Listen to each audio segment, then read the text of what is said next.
Alliance Assurance, partenaire de l'invité du direct. Alliance Assurance, avançons en toute confiance.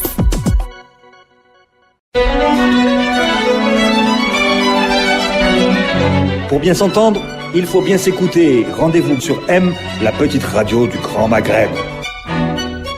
Amis auditeurs de Radio M, bonjour. L'invité du direct a le plaisir de recevoir ce matin Monsieur Mabrouk Aïd, président de l'association Nebni, entre collectif et association. Collectif, pas encore association. Mabrouk Aïd, bonjour. Bonjour. Merci d'être parmi nous ce matin. Alors, vous présentez ce dimanche, tout à l'heure en conférence de presse, un rapport, en fait, une étude qui s'intitule « Réforme des subventions et compensation des pertes de pouvoir d'achat ». Inventer le modèle algérien des transferts monétaires directs. Nebni propose 2 alternatives originales généralisables dès l'année prochaine. Dès 2019, on va pouvoir dérouler ces 2 propositions. Mais auparavant, vous démarrez avec un constat. Ce que veut faire le gouvernement en matière de, entre guillemets, réforme du système de subvention. Et vous le qualifiez de fausse piste. Vous dites que c'est un modèle qui a été importé d'autres pays, qui ne fonctionne pas en Algérie. Et l'expérience qui a été annoncée pour 2019, expérience pilote sur une wilaya, n'est pas la bonne. Expliquez-nous en quoi le gouvernement est-il en train de se fourvoyer. Merci beaucoup. Effectivement, ce que l'on pense aujourd'hui, c'est que l'approche qui est proposée par le gouvernement pour la réforme du modèle de subvention ne pourra pas fonctionner en Algérie pour des raisons assez simples que je vais expliquer. Elle est basée sur un ciblage qui devrait être le plus précis possible des populations qui doivent avoir le bénéfice de ces subventions. Mais je voudrais juste expliquer le contexte un peu plus général avant d'entrer dans le détail de la question. Aujourd'hui, notre pays est un pays qui est égalitaire. Le système, nos valeurs sont des valeurs qui sont égalitaires. C'est quelque chose qui est important pour nous et on tient à le préserver. Les valeurs, mais aussi la distribution des revenus.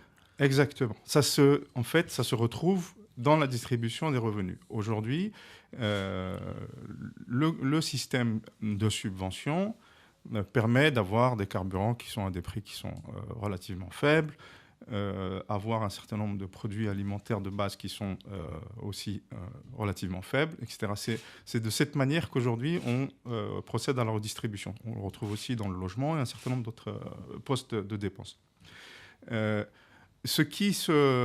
L'idée assez classique des subventions, c'est de faire des subventions directes à l'attention des citoyens les plus démunis et donc par conséquent, il faut être capable d'identifier ces citoyens, savoir qui ils sont, quels sont leurs revenus, pour pouvoir décider de ce que le gouvernement va leur remettre pour pouvoir subvenir à leurs besoins.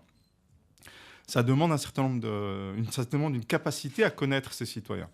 C'est ce qu'on appelle le ciblage des catégories qui sont intéressées et qui sont éligibles à ces transferts. Absolument, absolument. Or, cette approche-là, comme je vous le dis, elle nécessite des moyens en termes de maîtrise statistique des populations et de maîtrise assez fine, ce que nous n'avons pas aujourd'hui et ce que nous ne serons pas capables de mettre en place suffisamment rapidement. L'urgence, où est-elle ? C'est qu'on sait aujourd'hui que le modèle de subvention actuel n'est pas soutenable. On avait parlé de 13,6% du PIB en transfert, donc à travers les subventions sur l'énergie, la farine, etc., etc. C'est plus soutenable parce que le budget n'est pas... On ne peut plus le tenir avec le choc des prix sur les hydrocarbures, tout le monde le sait. Donc, modifier ce système pour cibler uniquement les personnes qui n'ont pas les moyens, qui n'auront pas les moyens pour compenser l'augmentation inévitable des produits en question, donc cette approche-là ne tiendra pas. C'est l'approche du gouvernement. C'est l'approche qui est proposée aujourd'hui par le gouvernement, qui est une approche assez classique. Hein. Alors pourquoi elle traîne pas qu'est-ce que c'est son principal défaut ? C'est qu'elle cible, elle risque d'oublier des gens en cours de route ? Exactement. Il y a dans tout type de ciblage, on va retrouver 2 types de problèmes. Le premier problème, c'est de ne pas atteindre les citoyens qui sont dans le besoin, d'accord ? Donc c'est le risque d'exclure ceux qui devraient être bénéficiaires des subventions. Et le deuxième problème, c'est l'inverse, c'est de donner de l'argent, pour le dire simplement, à des gens qui sont suffisamment aisés, qui ne devraient pas recevoir cet argent. D'accord ? Donc erreur d'inclusion, erreur d'exclusion. Faire un ciblage fin ou un ciblage qui permettrait d'atteindre uniquement, avec des conditions restrictives, uniquement les personnes qui n'ont pas les moyens, va entraîner un très fort taux d'exclusion des personnes qui devraient recevoir ces subventions. Voilà. Et ces modèles-là existent dans beaucoup de pays, et on le sait déjà, ils fonctionnent très mal. C'est aussi une raison pour laquelle le gouvernement, depuis très longtemps... On le sait en Algérie, on le sait peut-être pas aussi bien que dans le réseau Nebni et le collectif Nebni. L'avantage de cette étude que vous allez présenter au public et aux partenaires, aux institutionnels en Algérie, j'imagine, c'est qu'elle s'appuie sur un benchmark, elle s'appuie aussi sur l'expertise de vos experts, de vos consultants, membres du collectif Nebni, qui savent ce qu'ont donné des politiques de ce type-là, de ciblage, qui ont eu le tort finalement de ne toucher d'exclure beaucoup de gens qui étaient éligibles à l'aide. Oui, tout à fait. Il y a des exemples qui sont extrêmement connus, comme Bolsa Familia au Brésil, ou dans des pays qui ont des systèmes statistiques qui sont beaucoup plus évolués que les nôtres. Hein. On parle de pays de l'OCDE, des pays d'Europe, où on a, malgré les informations, les bases d'informations qui sont à leur disposition, malgré les structures qui sont en place sur le terrain, on reste avec des très forts taux d'exclusion. Voilà. Donc, je pense que le gouvernement est conscient de cela. Je ne pense pas qu'il ne soit pas conscient. Au contraire, c'est une des raisons pour lesquelles, depuis très longtemps, on parle de mettre en place ce type de système, mais on a du mal à le lancer. Voilà. Et on continue donc à maintenir ces très très hauts niveaux de subventions sur des carburants, sur de la farine, etc. parce qu'on a peur de sauter le pas. Voilà. De basculer. Alors, c'est pas un argument quand on dit on n'a pas le système de statistiques sociales qui permet de faire un ciblage précis, fin, etc. C'est pas un argument pour gagner du temps, pour ne rien faire. C'est en réalité une vraie difficulté. C'est une vraie difficulté. Je ne pense pas que ce soit un argument juste pour ne rien faire. Au contraire, ça permettrait au gouvernement d'avoir un système de redistribution qui serait beaucoup plus supportable du point de vue budgétaire et puis équitable du point de vue social. Alors, c'est là où donc, on fait des propositions pour dire n'allons pas vers cette approche qui est très classique et qui ne fonctionne pas. Oui, on est sûr, on a bien vu que là, vous dites ce que le gouvernement veut tenter, ce n'est pas applicable à l'Algérie, parce que l'Algérie, c'est une structure sociale plus égalitaire et il y aura peut-être un rejet plus fort de l'exclusion en Algérie, parce qu'on a pris l'habitude d'être intégré.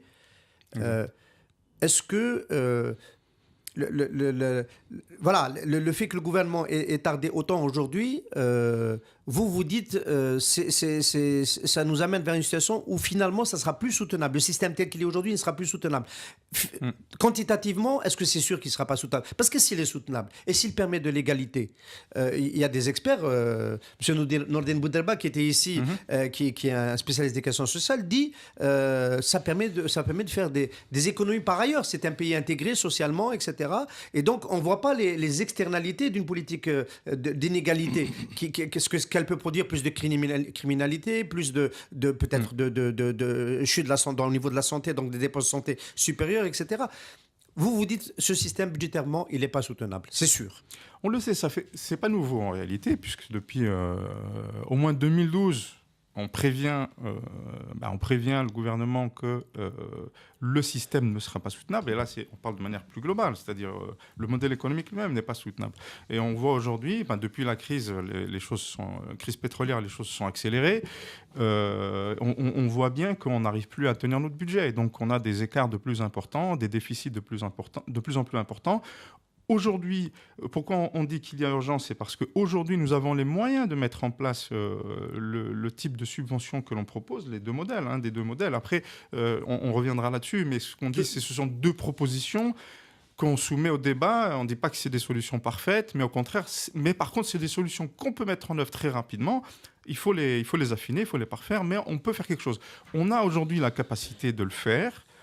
en lissant la progression, en étant capable justement d'absorber les erreurs d'inclusion et d'exclusion que l'on pourrait faire, quel que soit le modèle qu'on choisit, demain, on n'aura plus cette possibilité. Ce sera beaucoup plus compliqué. Alors là, Nebni, vous avez mis les pieds dans le plat avec votre communiqué de presse qui invite à la conférence de presse qui présente vos solutions. Nebni met en garde contre les faibles taux de couverture et les erreurs de ciblage inhérentes au modèle dont s'inspire le programme annoncé, celui de Wilaya Pilote.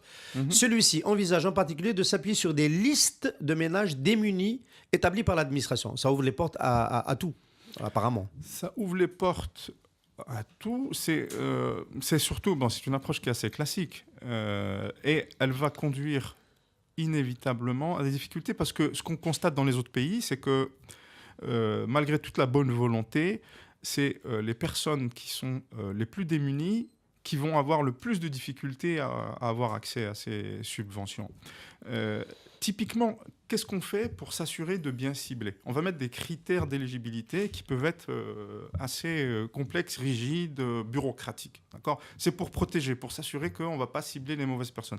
Mais le problème, c'est que c'est l'effet inverse qui se produit. C'est que plus on met des critères qui sont rigides, et plus les personnes les plus démunies, donc la petite vieille dans sa montagne en Kabylie, ou alors le maquignon qui est dans les hauts plateaux, c'est eux qui n'auront pas possibilité parce qu'ils n'ont pas les documents qu'il faut, parce qu'ils n'ont pas les informations nécessaires pour pouvoir accès à ces... Et ils vont rester en dehors de la couverture.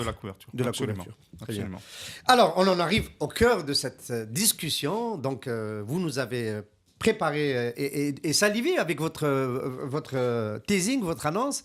Vous avez 2 solutions à proposer à l'Algérie, au gouvernement algérien, pour sortir du modèle actuel de la subvention universelle, 13,6% du PIB non soutenable dans la durée, pour aller vers un système de transfert monétaire direct, mais préservant la couverture sociale la plus large possible. C'est un peu le pari auquel vous voulez arriver. C'est quoi ces 2 solutions, M. Mabroukaï ? Je vous les présente tout de suite. Je fais juste un commentaire additionnel sur les subventions actuelles. C'est que bien qu'elle soit d'une certaine manière universelle, parce que tout le monde peut y avoir accès en achetant des produits qui sont subventionnés, elles ne sont pas nécessairement les plus égalitaires du monde. Typiquement, pour l'énergie, ce sont les plus riches qui consomment le plus d'énergie et donc qui bénéficient le plus de ces subventions. Et on parle d'un rapport de 1 à 6. Donc les plus riches vont bénéficier 6 fois plus des subventions sur l'énergie que les plus pauvres. Donc pas nécessairement équitable. Alors, quelles sont les 2 options que l'on propose ? Les 2 ont pour objectif, pour objectif majeur d'être capable d'être mis en œuvre de manière très rapide et atteindre le plus rapidement les populations les plus défavorisées dans les meilleures conditions. Parce que pour nous, c'est le critère que nous considérons comme le plus essentiel. Démarrer rapidement. Démarrer rapidement et surtout réduire au maximum l'exclusion des plus démunis. Parce que je vous ai parlé de 2 types d'erreurs. Voilà, erreur d'inclusion, erreur d'exclusion. Pour nous, le plus important, c'est d'accepter de faire des erreurs d'inclusion, c'est-à-dire inclure des mauvaises personnes, mais par contre, surtout, ne pas exclure ceux qui devraient bénéficier de ces subventions. Cela devrait intéresser le gouvernement. Votre arbitrage, l'arbitrage de Nebni, c'est un arbitrage qui considère que l'erreur d'exclusion est politiquement plus difficile à gérer qu'une erreur d'inclusion, que des indus accèdent à l'aide et au transfert monétaire direct. C'est plus tolérable que des gens qui en ont besoin en soient exclus. C'est plus tolérable politiquement, et puis même du point de vue de nos valeurs en tant qu'Algériens, en tant qu'humains, c'est quelque chose que l'on considère comme... Et de toute façon, nous y sommes déjà. Et nous y sommes. C'est comme ça que la subvention nous avons toujours fonctionné. Nous avons toujours fonctionné avec cette philosophie-là. Donc 2 objectifs, donc... Voilà. Donc, les 2 options possibles. La première serait ce qu'on appelle un ciblage progressif. Donc, l'idée est toujours de cibler, mais sans mettre de conditions restrictives sur l'accès aux subventions, si ce n'est sur la base d'une déclaration. On fixe un seuil de revenus donc on dit aux citoyens, si vous êtes en dessous de ce seuil de revenus, Vous en avez choisi un? vous avez le droit. Nous avons estimé celui-là à 60 000 dinars par ménage, d'accord? Après, on peut affiner, hein. Encore une fois, on a mis sur le site web un outil de simulation qu'on a simplifié, qui permettrait de faire sa propre idée sur quels sont les chiffres qu'il faudrait mettre en place. Mais c'est une base de départ sur laquelle on peut travailler. 60 000 dinars par ménage, vous avez situé à 48% le nombre de la population qui pourrait être touchée par ce ciblage. C'est ça. En fait, l'objectif est de cibler les 40%, l'objectif, hein, les 40% des citoyens les plus démunis, d'accord? Donc les 2 premiers quintiles. Ces 40%-là, on pourrait, en moins de 3 ans, atteindre 90% de cette cible-là, d'accord? Pourquoi? Parce que le système est de type déclaratif. On ne va pas contrôler, on ne va pas demander aux gens, OK, mais montrez-moi vos fiches de paie, montrez-moi ce que vous avez comme bien, etc. Il suffit de déclarer. Ce qui va se passer, c'est que ça va permettre d'atteindre très rapidement la plupart des citoyens. Il y aura probablement, ou fort probablement, des citoyens qui ont des revenus supérieurs, surtout ceux qui n'ont pas de revenus qui sont déclarés, donc qui vont demander à avoir accès à cette aide alors qu'ils n'ont pas le droit.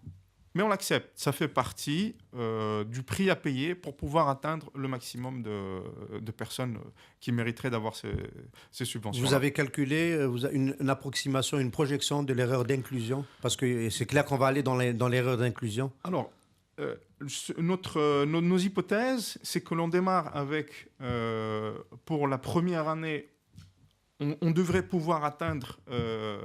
on suppose qu'il y aurait 50% des citoyens ou des ménages qui ne devraient pas avoir accès à ces subventions, mais qui vont quand même les réclamer et qui vont donc en bénéficier, parce qu'on ne va pas vérifier. D'accord ? Et d'un autre côté, on cible, comme je vous l'ai dit tout à l'heure, on pourrait partir de 60% dès le début jusqu'à atteindre les 90% des ménages qui, eux, sont vraiment dans le besoin et qui auraient donc accès à ces subventions. Alors, Nebni a réfléchi à profiter de ce régime déclaratif pour faire en sorte de donner de la data à un système d'information qui se mettrait en place. Donc, on demanderait aux gens qui se déclaraient d'ouvrir par contre un compte bancaire ou un compte CCP pour recevoir l'aide, le transfert monétaire directement. Et ce serait peut-être un des premiers mécanismes pour poursuivre les revenus de ces ménages. Absolument. Absolument. Il y a 2 éléments dans ce que vous dites. Il y a, premièrement, la nécessité, effectivement, de couvrir toute la population, donc de les bancariser, donc qu'ils soient soit avec un compte CCP, soit avec un compte bancaire. Après, on peut imaginer d'autres types de transferts, mais l'idée, effectivement, c'est de faire progresser rapidement le taux de bancarisation. Il y a des exemples. Hein. En Iran, quand ils ont mis en place leur système, ils ont pu... Une approche différente, c'est plutôt l'option 2, celle du revenu dont on va parler dans un moment. Voilà. Et ils ont pu atteindre des taux de l'ordre de 92% très rapidement. Donc, premièrement, c'est effectivement bancariser la population. Ça permet d'avoir effectivement plus d'informations.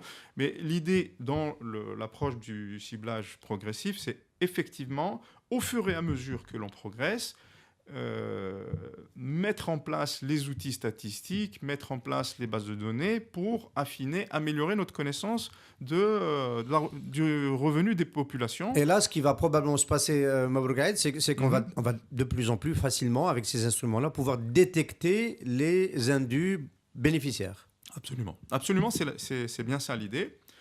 On est conscient que ça prendra du temps. Donc nos hypothèses, c'est que cette mise en place pour pouvoir affiner la pertinence de la distribution, de la redistribution, ça prendra entre 5 et 10 ans. Mais ça ne pose pas de problème, entre guillemets, puisque d'un point de vue budgétaire, c'est supportable. Et d'un point de vue de l'équité sociale et de la perception politique, ce sera tout à fait tenable. Très bien. Alors, voilà. Et comment on peut faire évoluer donc la part des subventions dans le PIB avec cette solution-là, avec ce modèle de transfert?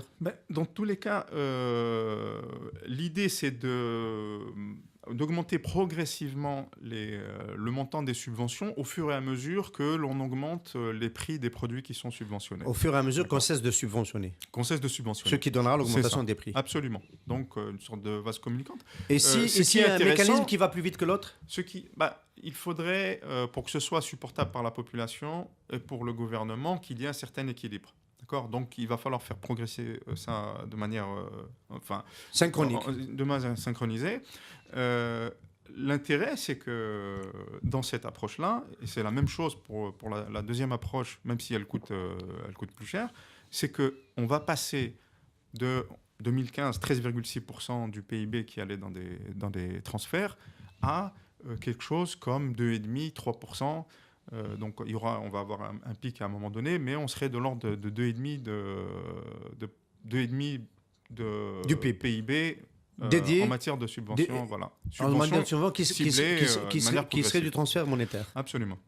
Ciblé. Donc, bien qu'on gagne énormément en termes budgétaires. Je le rappelle, je le dis, je le dis pas toujours, mais le travail de Mélie est exceptionnellement sérieux et rigoureux. Encore une fois, félicitations pour avoir pu produire ce travail-là. Vous avez été dans le détail, vous avez même envisagé les tranches de revenus par ménage et qu'on pourrait... donc vous avez fait le travail pour le gouvernement jusqu'à ce niveau de détail. On peut les rappeler ici... ce que vous proposez dès début 2019, vous pouvez vous engager sur des montants parce qu'on est sur une parité du dinar et sur une valeur du dinar qui est encore maîtrisable sur l'année. C'est exact. En fait, en ce qui concerne les chiffres, je préférais être clair.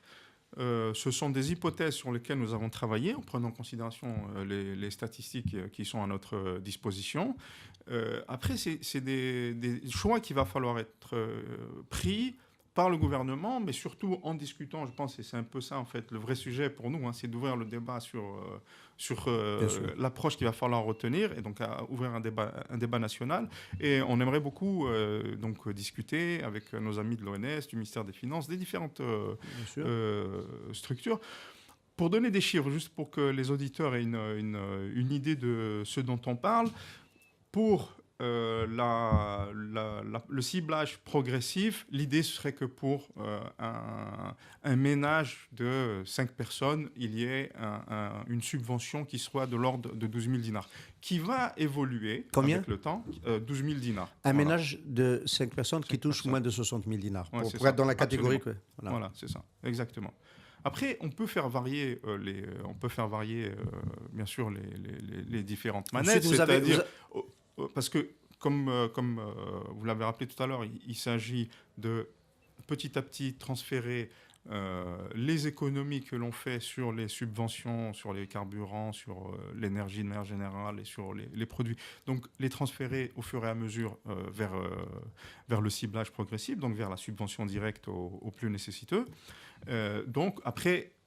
Il y a un fine-tuning à faire sur la vitesse de progression, sur quels sont les postes de dépenses sur lesquels on va commencer, etc. On peut citer les deux autres tranches que vous avez prévues. Il y a un ménage de plus de 9%, je crois que c'est de 15 000 dinars. De 9 personnes. De 9 personnes, oui, pardon. Absolument. De 9 personnes, c'est 15 000 dinars. C'est 15 000 dinars, tout à fait. Alors, on va parler quand même de la deuxième proposition. La deuxième proposition, qui m'intéresse particulièrement, c'est une approche qui fait un choix délibéré de dire, après tout, tous les Algériens devraient pouvoir accès à ce transfert. C'est l'approche du revenu universel. Elle est encore plus égalitaire, d'accord ? Elle coûte plus cher forcément, puisque tout le monde est éligible. Voilà. Enfin, dans votre document, j'ai noté quand même, vous parlez de 90%. Vous dites, exactement. Donc il y a 10% de plus riches qui seront exclus. Ils sont plus faciles à identifier, c'est ça ? C'est plus facile de repérer les 10% les plus riches que les 40% des deux derniers déciles. C'est toujours le problème qu'il y a quand on veut faire du ciblage. C'est plus facile d'identifier les plus riches à certains seuils, évidemment, parce que forcément on a plus d'informations que ceux qui sont totalement exclus du système. Mais 90%, on peut parler d'un revenu universel. On peut parler d'un revenu universel. Et l'idée effectivement du revenu universel, c'est au-delà de la subvention qui est liée à la compensation de l'arrêt des subventions sur les produits énergétiques et sur les produits alimentaires, c'est qu'aujourd'hui, le monde évolue, l'Algérie aussi évolue, les besoins sont différents, les comportements sociaux sont différents. Mais donc, on peut très bien justifier une approche par le revenu universel. D'abord, les comportements sociaux, comme je le disais, la différence entre l'approche par le ciblage progressif qui cible des ménages, alors que le revenu universel, lui, cible des individus. Donc, ça peut être... Donc, tout le monde y aura droit, tout Algérien y aura droit, et le recevra directement. Même des Algériens de moins de 15 ans. Même des Algériens de moins de 15 ans. C'est l'hypothèse qu'on a faite dans la simulation, dans la proposition qu'on fait ici. Après, c'est quelque chose qui est bien évidemment ouvert au débat et qu'on pourrait estimer que ce n'est pas opportun et que quelqu'un qui a moins de 15 ans vit encore chez ses parents. Il n'a pas nécessairement... oui, mais ce n'est pas une approche ménage. C'est une approche individu. C'est une approche individu. La logique aussi derrière le revenu universel qui peut faire du sens, c'est qu'il y a... ça rémunère... ça peut rémunérer des comportements sociaux qui sont souhaités. Par exemple, des gens qui sont dans l'associatif et qui n'ont pas beaucoup de revenus, mais ils donnent de leur temps à la société. Une mère de famille qui élève ses enfants. Un jeune qui a des idées mais qui n'a pas les moyens pour se lancer, ça lui fait un revenu qui peut le permettre. Mais il ne faut pas qu'on s'enflamme trop vite. Mbrouk Aïd, moi j'ai lu le montant des revenus, c'est très modeste quand même. Là, vous avez calculé un peu chichement pour éviter que ça soit trop cher, le revenu universel. Non, mais il faudrait que dans les hypothèses qu'on a retenues, dans notre logique, c'est que ce soit budgétairement supportable. Mais moi, je serais prêt à discuter de montants qui soient plus élevés. Parce que là, j'ai vu, le montant, c'est 2400 dinars par personne et par mois. Absolument, c'est 2400 dinars par personne et par mois. Ce qui fait, si on revient au ménage de 5 personnes, on va retrouver les 12 000 dinars. Donc, il y a quand même une logique d'ensemble.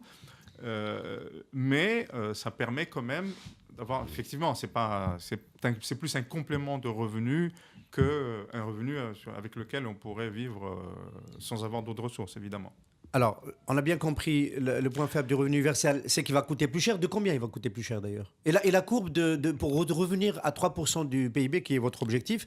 3%, ce serait plus pour le ciblage progressif. Par contre, sur le revenu universel, on est de l'ordre de 5,5% du PIB. Donc, ça coûte plus cher, mais...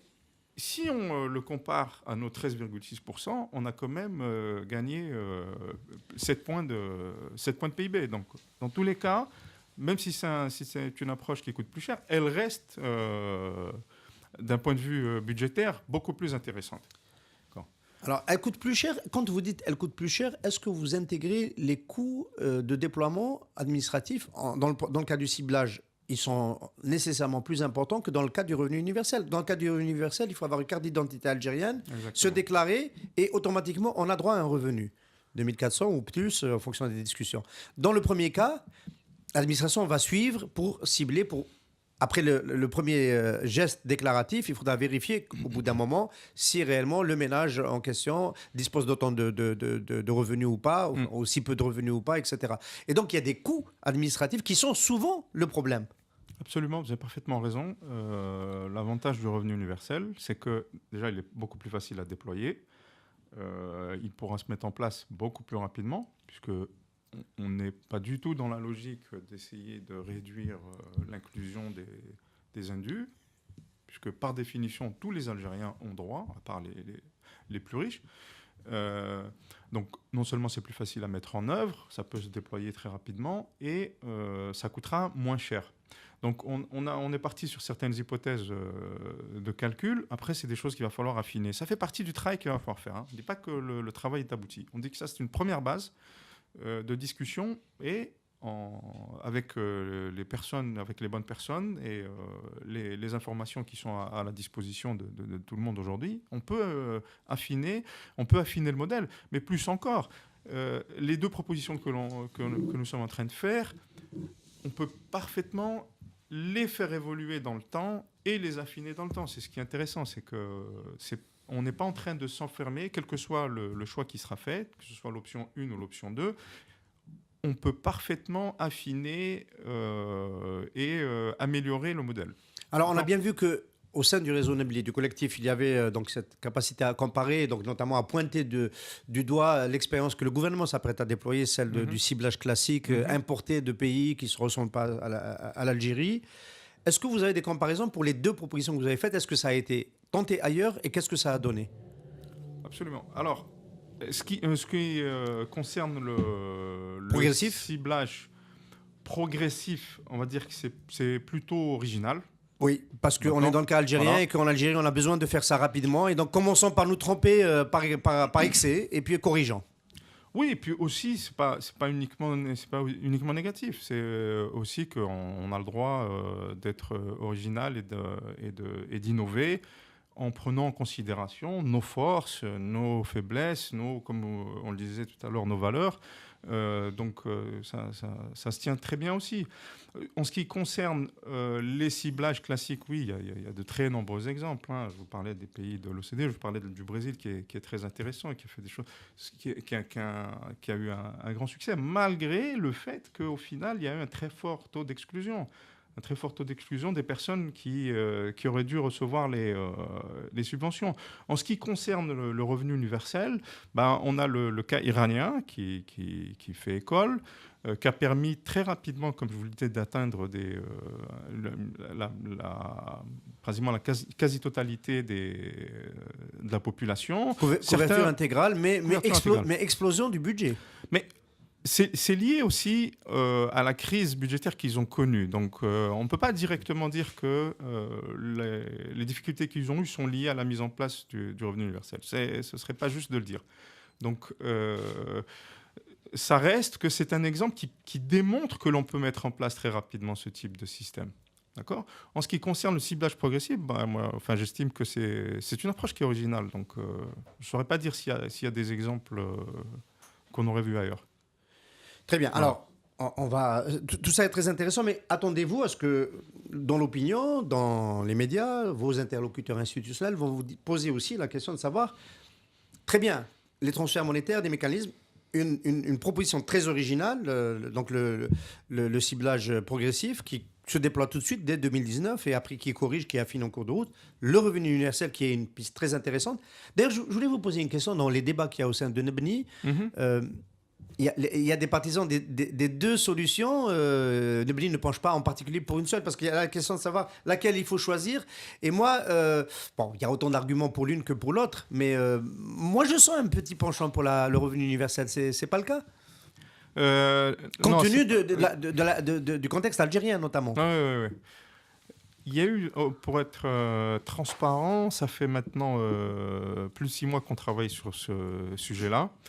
Il y a eu très fort débat, donc ces deux modèles, on les a vraiment affinés avec le temps. Il y a eu énormément d'échanges. Au début, il y avait des positions qui étaient assez divergentes et à force d'échanger, de débattre, argument contre argument, on était tous d'accord sur il faut faire quelque chose. Il faut faire quelque chose en urgence parce que c'est plus tenable et il faut faire quelque chose qui soit réaliste. Surtout ne pas se lancer sur des approches qui sont très classiques et qui ne fonctionneront pas en Algérie. D'accord ? Donc on était tous d'accord là-dessus. Après, là où il y a eu beaucoup de débats, c'est qu'est-ce qu'il faut faire de la manière la plus pertinente, la plus intelligente possible, et qu'est-ce que ça a comme impact, comment il faudrait le mettre en place.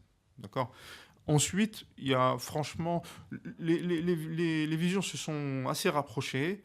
Mais il y a encore des partisans du revenu universel, autant qu'il y a des partisans du ciblage progressif. Il n'y a pas d'avis tranché, mais tout le monde serait content. C'est-à-dire que les partisans du revenu universel seraient contents qu'on mette en place le ciblage progressif et vice-versa. Donc l'essentiel, c'est qu'on mette en place une de ces deux options ou une troisième option à laquelle on n'a pas pensé ou qu'on n'aurait pas présentée, mais qui serait issue du débat qu'on aurait avec les autorités, avec les spécialistes et avec les gens de terrain. Mabrouk Haïb, on a assez de recul par rapport à l'expérience iranienne pour savoir si c'était une bonne option, le revenu universel, dans un pays qui nous ressemble un peu à l'Algérie parce qu'il a des revenus pétroliers. Je ne pense pas qu'on a assez de recul. On a suffisamment de recul pour dire que ce type de modèle peut être mis en place. Assez de recul pour dire que c'est la solution parfaite, certainement pas, sachant que ça a été, il y a eu des interférences. On ne peut pas juger de la mise en place d'une réforme de manière isolée. Il y a eu des interférences sur sa réalisation et sur les résultats, notamment du point de vue budgétaire, avec la crise économique, point de vue politique. Donc tout ça. En Iran, ça a été déployé en même temps que le contre-choc. Hein. Oui, pratiquement. Ouais. Peut-être qu'ils n'avaient pas vu l'importance du contre-choc. Mais l'intérêt qu'on a en Algérie, c'est qu'on a cette capacité aujourd'hui à le faire, j'allais dire, dans des, entre guillemets, les meilleures conditions. Pourquoi ? Parce qu'on a la capacité, on a les moyens de les mettre en place, de lisser progressivement donc cette mise en place. Et bon, on n'est pas dans les... c'est pas comme si on était en excédent budgétaire. Donc, on compte nos sous, on doit compter nos sous. Donc, on part déjà d'un point de départ qui est contraignant.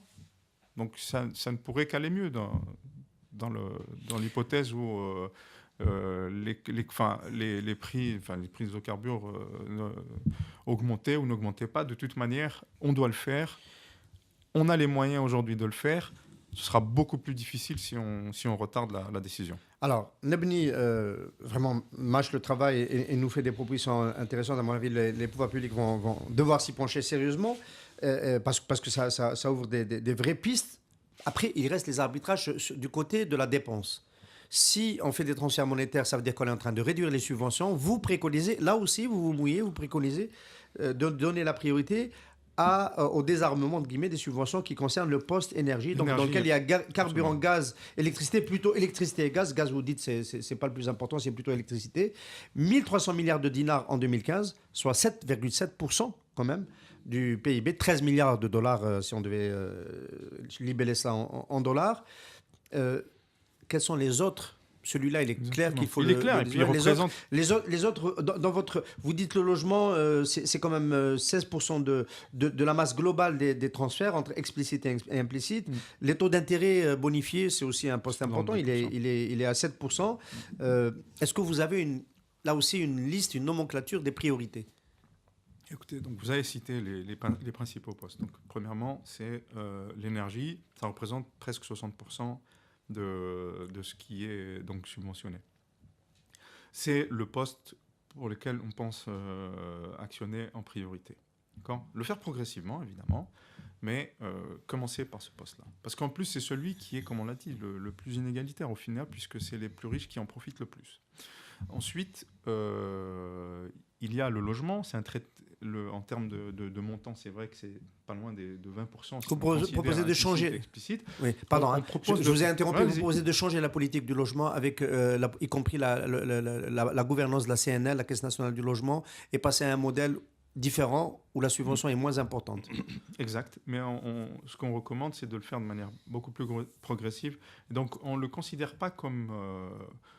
aujourd'hui, la priorité numéro 1 en termes de réduction des subventions. Par contre, là où on peut aller, c'est sur les produits alimentaires. Pourquoi les produits alimentaires ? Le faire progressivement, toujours, évidemment, comme on le disait, c'est au fur et à mesure qu'on réduit les subventions, on augmente les subventions sur les produits, on augmente les subventions directes aux ménages. En même temps, rapporté au PIB, c'est juste 1,3%. Bon, on ne peut pas négliger 1,3%. On peut pas négliger. En ce qui concerne les produits alimentaires. Les produits alimentaires, c'est rapporté au PIB, c'est 1,3%. Rapporté à la totalité des subventions, c'est 10%. C'est 10%, je suis tout à fait d'accord. Ça reste non négligeable. Mais au-delà de ça, il y a aussi un impact sur la consommation de produits. Donc il y a bien du gaspillage, on le sait tous, oui. On le vit tous. Il y a aussi un impact sur la santé publique, d'accord ? Donc aussi qu'il ne faut pas négliger. Donc beaucoup de raisons qui militent pour l'intégrer assez rapidement. Il y a des subventions aussi qui sont liées au taux d'intérêt, qui ne sont pas toujours pertinents. Donc, Le et cela rapport aussi dit, que le l'on rapport peut- dit que l'accès au crédit, le problème, ce n'est pas la rémunération, le coût, le loyer de l'argent, mais c'est les mécanismes bancaires. Et que donc, en bonifiant, on ne change pas, on n'améliore pas nécessairement l'accès au crédit. C'est ce que dit le rapport. Absolument, c'est exactement ce qu'on dit. C'est quelque chose qu'on dit depuis déjà de nombreuses années. On l'avait dit déjà dans le rapport Nabni 2020, donc, qui a été sorti en 2012 déjà, hein, ça fait presque 6 ans. C'est pas parce qu'on a des taux d'intérêt qui sont plus faibles qu'on aura plus d'entreprises qui vont avoir accès et qui vont utiliser au maximum ces emprunts. C'est pas une bonne incitation, on va dire. C'est pas ça le problème. C'est pas ça le problème. C'est juste que ceux qui en profitent plus parce qu'ils ont les bons accès aux bonnes personnes dans les bonnes banques et qui vont donc utiliser au mieux, qui vont exploiter au mieux ces possibilités qui sont offertes. Alors qu'en réalité, on est en train de faire des cadeaux finalement. On est en train de faire des cadeaux fiscaux. Après, encore une fois, tout ce qu'on dit, évidemment, il faut toujours lier cela aux autres propositions de réforme que l'on a faites par ailleurs. Et j'invite donc les auditeurs à revenir aux propositions qu'on a faites, notamment en termes de fiscalité, en termes d'amélioration du climat des affaires, etc. Mabrouk, Aïb, vous allez donc présenter tout à l'heure à la presse et à l'opinion algérienne ce rapport. Comment en fait vous voulez l'emballer pour le gouvernement? Vous allez dire au gouvernement, vous avez un problème d'insoutenabilité budgétaire de votre système de subvention. D'ailleurs, vous le reconnaissez puisque vous voulez lancer dès 2019 une expérience pilote pour passer au ciblage. C'est pas une bonne solution, elle va échouer. Nous vous proposons autre chose et ça va vous permettre de faire des économies budgétaires et tout en maintenant le modèle social algérien. C'est comme ça que vous l'emballez? Oui, on peut le résumer comme ça. Le gouvernement, ça fait maintenant déjà un certain temps qu'il dit que le modèle économique n'est pas soutenable et qu'il va de toute manière falloir faire des choix et faire progresser les choses. D'ailleurs, c'est pour ça qu'on a déjà commencé à augmenter le prix du carburant. Donc, c'est quelque chose qui est acquis. L'idée, effectivement, c'est de dire, on est tous d'accord pour dire que le modèle aujourd'hui est insoutenable. On est tous d'accord pour dire qu'il faut maintenir de l'équité. Compenser les pertes de pouvoir d'achat. Compenser les pertes de pouvoir d'achat, absolument. Là où on n'est pas d'accord, c'est la manière de le faire. L'approche qui est retenue, elle ne sera pas mise en œuvre parce que c'est trop compliqué à faire. On va perdre énormément de temps pour au final se retrouver au pied du mur. Donc ce qu'on dit, c'est vous avez deux options qui sont là pour être discutées, pour être débattues. Il y a des options donc qui sont réalistes, qu'on peut mettre en place très rapidement. Au-delà du modèle lui-même, si vous voulez, de l'approche de subvention, des deux options que l'on est en train de proposer, ce qu'on dit, c'est que c'est tout le modèle de redistribution qu'il va falloir rediscuter, sur lequel il va falloir qu'on se mette d'accord. C'est pour ça qu'on parle aujourd'hui du grand chantier pour le gouvernement, donc de grand chantier 2020, le chantier de la décennie. Parce que c'est finalement, c'est se remettre d'accord sur tout ce qu'il y a à faire. Parce qu'il y a aussi derrière la refonte où il faut revisiter le modèle de fiscalisation. Donc la politique fiscale aussi doit être modifiée pour accompagner ces changements. L'agenda, alors c'est un gros morceau, je le rappelle encore une fois, cette étude, ce rapport produit par Nabni. L'agenda, après cette conférence de presse, vous allez vous déployer encore en public pour nous expliquer un peu mieux le contenu de ce rapport? Tout à fait, un petit peu comme on a toujours essayé de le faire, hein, c'est de rencontrer les citoyens, rencontrer les spécialistes. On a d'ores et déjà pris rendez-vous avec l'association du lycée de Mascate. Donc on fera une conférence débat chez eux, je pense le 5 mai. Entre-temps, on organisera une conférence débat à Alger qui sera ouverte au public et on essaiera d'inviter des experts qui vont nous donner leur point de vue, nous challenger, puis on essaiera donc d'améliorer justement les propositions qu'on est en train de faire. On en discutera, on l'espère vraiment, avec les autorités, donc toutes les institutions qui sont concernées par ce sujet-là. On ira plus dans le détail des explications que l'on peut donner et puis on les écoutera aussi pour savoir comment on peut améliorer nos propositions. Et puis au final, voilà. L'idée, c'est vraiment de lancer le débat, de le faire rapidement et de sortir avec l'approche qui permettra donc à l'Algérie de maintenir son système, son approche qui est une des plus équitables. Hein. On fait partie, vous savez, en termes d'égalité. on est parmi les meilleurs du monde, ça il faut le souligner, on ne le dit pas toujours. On est proche des pays scandinaves en termes d'égalité. Donc, nous souhaitons le rester. On souhaite le rester. Il faut prendre une décision rapidement, et décision qui doit être quelque chose qu'on peut implémenter avec les moyens qu'on a. Voilà. Mabrouk Aïb, président du collectif Nebni, merci beaucoup d'avoir été notre invité ce matin. Merci beaucoup. Alliance Assurance, partenaire de l'invité du direct. Alliance Assurance, avançant en toute confiance.